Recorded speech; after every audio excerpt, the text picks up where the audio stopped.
அனைவருக்கும் வணக்கம். இன்னைக்கு நம்ம ராமாயணத்தில் இவர் வாலியை சண்டைக்கு கூப்பிடுன்னு ராமன் சொல்கிறாரு. சுக்ரீவனுக்கு ஷாக்கு. வாலி பலம் வாய்ந்தவன், அவனை எளிதில் வெல்வது கடினம். இவர் காவி உடை அணிந்து கையிலே அம்பையும் வில்லையும் வைத்திருக்காரு. இவர் வாலியை கொல்லுவார். இப்போ ஒரு பயம். ராமனுக்கு புரிஞ்சு போச்சு, சுக்ரீவனுக்கு நம்ம மீது நம்பிக்கை இல்லை, நம்ம வீரத்தின் மீது சுக்ரீவனுக்கு நம்பிக்கை இல்லை அப்படின்னு சொல்லி இந்த பக்கத்தில் இருந்த மரம் ரொம்ப தூரத்தில் ஒரு 7 மரம் தொடர்ந்து நிற்குது. ஒரு மரத்தில் அம்பு விட்டால் 7 மரத்தையும் தொலைத்து அங்கால இருக்கிற ஒரு மலையை கூட தூளாக்கி விட்டது ஒரு அம்பு. இப்போ தான் சுக்ரீவனுக்கு சந்தோஷம். பரவாயில்லையே, வீரமாக தான் ராமன் வாலியை விட வலிமை வாய்ந்தவன் ராமன் இருப்பான் போல் இருக்கிறது அப்படின்னு ஒரு சந்தோஷம் வருது.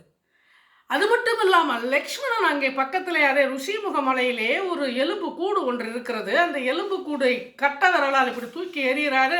அது ஓடி போய் சத்தியலோகத்தில் விழுதான். சுக்ரீவனுக்கு ஆச்சரியம், இவ்வளோ நாளாக இந்த எலும்பை யாராலையும் கையால் தொடக்கூட முடியாதா, அசைக்க முடியாமல் கிடந்தது. அந்த எலும்பு கூடு துந்துபி என்ற அரக்கன் மாயாவி. ஏற்கனவே வாலி குகைக்குள்ளே போய் சண்டை போட்டார் இல்லையா, மாயாவி. அந்த மாயாவியுடைய சகோதரன். மாயா என்பவருக்கும் ஹேமலதா என்பவருக்கும் பிறந்த பிள்ளைகள் இந்த மாயாவியும் துந்துபியும். சும்மாவே இருக்கிறது கிடையாது. 2 பேரும் ஊர் வம்பு. எப்போ பார்த்தாலும் எவங்கிட்டையாவது சண்டைக்கு போகணும். நம்ம நம்ம வீரம், பெரிய வீரம், நம்மளை மாதிரி யாரும் இல்லைன்னு எப்போ பார்த்தாலும் இந்த மாதிரி வம்பு வளர்க்குறது தான். ஒருத்தவன் வாலி கூட சண்டை போட்டால் அண்ணன் செத்தான். இப்போ தம்பியும் வந்திருக்கான். எங்கெங்கேயோ சுற்றி கடைசியில் வாலி கூட வந்து சண்டை போடுறான். வாலி அவ்வளோதான். 7 நாள் சண்டை நடந்தது. 8வது நாள் தூக்கி ருஷிமுக மலையில் போட்டான். இது தூக்கி போட்டதால தான் மதங்க முனிவர் விட்ட சாபத்தின் காரணமாக அவருக்கு அந்த மலைக்கு போக முடியல வாலியால். இப்போ அந்த ருஷிமுக மலையிலே இந்த துந்துபிக்கு லக்ஷ்மணன் என்ன பண்ணுறாரு, காலால் விட்டது சத்தியலோகத்துக்கு போயிடுச்சு. அவருக்கு மோட்சம் கிடைக்கிது. பல ஆண்டுகள் கழித்து மோட்சம் கிடைக்குது. இப்போ 2 பேருடைய வீரத்தையும் சுக்ரீவன் பார்க்குறாரு. இப்போ அவருக்கு நம்பிக்கை வந்துருச்சு, கண்டிப்பாக வாலியை இவர்கள் கொல்லுவார்கள். நீ போய் வாலியை கூப்பிடு. அவர் எதிரில் நின்று சண்டை போடுவது முடியாது, ஏன்னா அதுக்கு இப்போ நேரம் இல்லை. மறைந்திருந்து நான் நம்ப விடுகிறேன், நீ அவரோடு சண்டையிடு. நீ 2 பேரும் சண்டை போட்டு கொள்ளும் போது நான் வாலியை கொன்று விடுகிறேன்னு சொல்கிறாரு ராமன். சரி என்று சுக்ரீவன் போய், ஏய் வாலி வெளியே வாடா, என்னடா பண்ணுற, வாடா, உன்னை நீங்கள் கொல்றோம் பாடுறா, வெளியே வாடா, உனக்கு எனக்கு நீ சண்டை, வெளியே வா, 2 பேரும் சண்டை போடுவோம் வாடான்னு சொல்லி சுக்ரீவன் வாலியை கூப்பிடுறான். வாலி, ஆஹா, இதை தாண்டா நான் எதிர்பார்த்தோம்னாலா, உனக்கு எவ்வளோ திமிர் இருந்தா நீ என்னை கூப்பிடுவ, உன் உயிர் இன்னைக்கு என் கையில், ரொம்ப சந்தோஷம், தோ வாரேன், ஒரு நிமிஷம் பொறுத்துக்க, இன்னும் கொஞ்ச நேரத்தில் உன்னை நான் தும்சம் பண்ணுறேன், தோ வாரேன்னு சொல்கிறார். உள்ளுக்குள்ள சுக்ரீவனுக்கு பயம் இருந்தாலும் ராமன் இருக்கிறாங்கிற ஒரு தைரியத்தில் துணிச்சலாக அண்ணனை கூப்பிடுறான். அண்ணனோடு சண்டை போட முடியாமல் இல்லை. சுக்ரீவனும் அவனுக்கு நிகரான வலிமை உள்ளவன் தான். நிகரான வலிமை இருந்த போதும் வாலியின் எதிரில் இவன் சென்று சண்டை போட்டால் இவனுடைய வலிமை போல் பாதி வாலிக்கு போயிடுது இல்லையா. அவனுடைய பலம் அதிகம், எதிரில் நிற்பவருடைய பலமும் சேர்ந்து இன்னும் அதிகமாகுது. எப்படி சமாளிப்பது?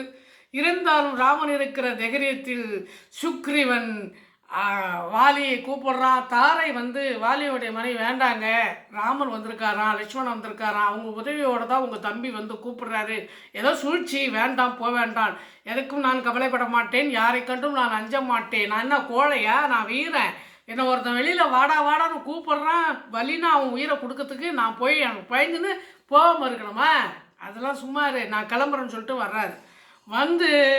சுக்ரீவன் 2 பேரும் சண்டை போடுறாங்க. சும்மா துணி துவைக்கிற மாதிரி துவன்னு துவைக்கிறான் வாலி சுக்ரீவன். சரியான அடி சுக்ரீவனுக்கு. ராமனிடத்திலிருந்து அம்பு வரும் என்று எதிர்பார்த்து கொண்டிருக்கிறான் சுக்ரீவன். ஆனால் அம்பு வரவில்லை. உயிர் போய்விடுமோ என்று பயந்து ஒரே ஓட்டம் ருஷிமுக மலையில் போய் ஒளிஞ்சிக்கிட்டார். ஏன்டா அங்கே ஓடுற, என்னை கூப்பிட்டல்ல, ஏன் ஓடுற, வாடா அப்படின்னு சொல்கிறான் வாலி. இருந்தாலும் சுக்ரீவன் போன பிறகு வாலி அவன் வீட்டுக்கு போயிடறான். இப்போ ராமர் வராரு, எல்லாரும் நண்பர்களெல்லாம் வர்றாங்க. சுக்ரீவனுக்கு முடியலை ஒன்றும். ஏன் கூப்பிட சொன்னீங்க சண்டைக்கு, ஏன் அப்படின்ற. அப்போ தான் சொல்கிறாரு, சுக்ரீவா, நீங்க 2 பேரும் உருவத்தில் ஒன்று போலவே இருந்தீர்கள்.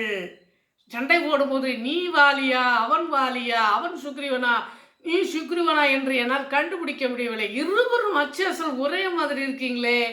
நான் யாரை அம்பு விட்டு கொல்ல? உன்னையா அவரையா? நான் தேவையில்லாமல் அம்பு விட்டு உன் உயிர் போயிட்டா அவன் கொடுத்த வாக்கு என்ன ஆவது? அதனால தான் இந்த பொறுமையாக இருந்தேன். தவறாக நினைக்காதே. நீ நாளைக்கு சென்று கூப்பிடுன்ற. நாளைக்குமா? இன்னைக்கே உயிர் போயிடுச்சு. இன்னும் கொஞ்சம் கொஞ்சம் ஒட்டிகிட்டு இருக்கிற உயிரும் நாளைக்கும் போகணுமா? வேண்டவே வேண்டாம். இல்லை போ.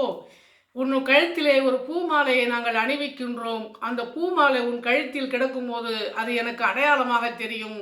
அந்த மாலை வாரி கழுத்தில் இருக்காது. அதனால் அவனை எளிதில் என்னால் கொல்ல முடியும் அப்படின்னு ராமன் ஆறுதல் சொல்கிறாரு.